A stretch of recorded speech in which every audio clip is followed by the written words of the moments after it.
আমরা দেখলাম social media activist আরেকজন ইলিয়াস হুসাইন আজকে থেকে কয়েকদিন আগে আবার পোস্ট দিয়েছে যে আমি আমার জায়গা থেকে সোশ্যাল মিডিয়ায় পোস্ট দিয়েছিলাম যে ভারত থেকে আমাদের হাদি ভাইয়ের খুনিকে ফিরিয়ে এনে নির্বাচনের আগে তার বিচার নিশ্চিত করতে হবে এবং রায় কার্যকর করতে হবে।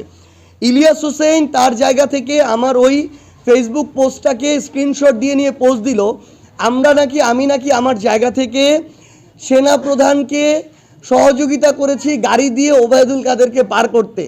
মানে বাংলাদেশের বা একটা রাষ্ট্রের সেনাপ্রধানের এত আকাল অবস্থা এসেছে যে তাকে আমার গাড়ি দিয়ে সহযোগিতা করতে হয় তার একটা কাজের জন্য। এইরকম যদি একটা দেশের সেনাপ্রধানের অবস্থা হয় তাহলে তো তার গলায় দড়ি দেওয়া উচিত।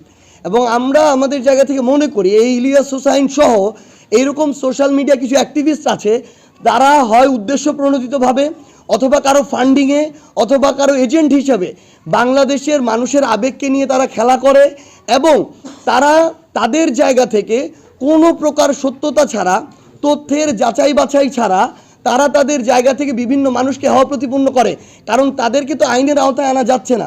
আমরা তাদের অভ্যুত্থানের সময়কার বা পূর্ববর্তী যে কার্যক্রম ছিল সেগুলোর জন্য তাদের প্রতি আমাদের শ্রদ্ধা থাকবে, কিন্তু তারপরে যা করবে তাই করে তারা পার পেয়ে যেতে পারে না।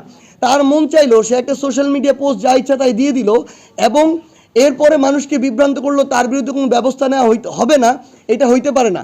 বরং আমরা মনে করি এই ধরনের যারা আছে উদ্দেশ্য প্রণোদিতভাবে মিথ্যা তথ্য দিয়ে রাজনৈতিক হোক অন্যান্য কোনো উদ্দেশ্য হোক এগুলো চারিতার্থ করতেছে এবং মানুষের সম্মানহানি করতেছে, তাদের শুধু সোশ্যাল মিডিয়া পেজ বা অ্যাকাউন্ট নয়, তাদের বিরুদ্ধে দেশে এবং দেশের বাইরে থাকুক তাদের বিরুদ্ধে ব্যবস্থা নেওয়া উচিত। কারণ তারা এই মিথ্যা প্রপাগান্ডাগুলো করতেছে যেটার কোনো সত্যতা নাই। এই ইলিয়াস হুসাইন আমি যখন বললাম ভারত থেকে আনতে হবে, সে বলল আমি নাকি সেনা প্রধানের কিংবা এইরকম কিছু লোকের উদ্দেশ্য চরিতার্থ করার জন্য আমি তথ্যটাকে বিভ্রান্ত করছি। সে বলতেছে মিরপুর ডিওএইচএসে নাকি আমাদের হাদি ভাইয়ের খুনি আছে, অথচ গতকালকে ডিবি প্রধান এবং আজকে বাংলাদেশের মেইনস্ট্রিম সকল মিডিয়া আবার বলল যে আমাদের হাদি ভাইয়ের যে খুনি, ওই খুনি এখনও ভারতে অবস্থান করছে। তার মানে সে যে মিরপুর ডিওএইচএসের কথা বলল, তাহলে সে নিশ্চয়ই কোনো এজেন্সির হোক এজেন্টের হোক হয়ে উদ্দেশ্য প্রণোদিতভাবে একটা ফান্ডিং পেয়ে টাকার বিনিময়ে বা অন্য কোনো কিছুর বিনিময়ে এই কাজগুলো করছে।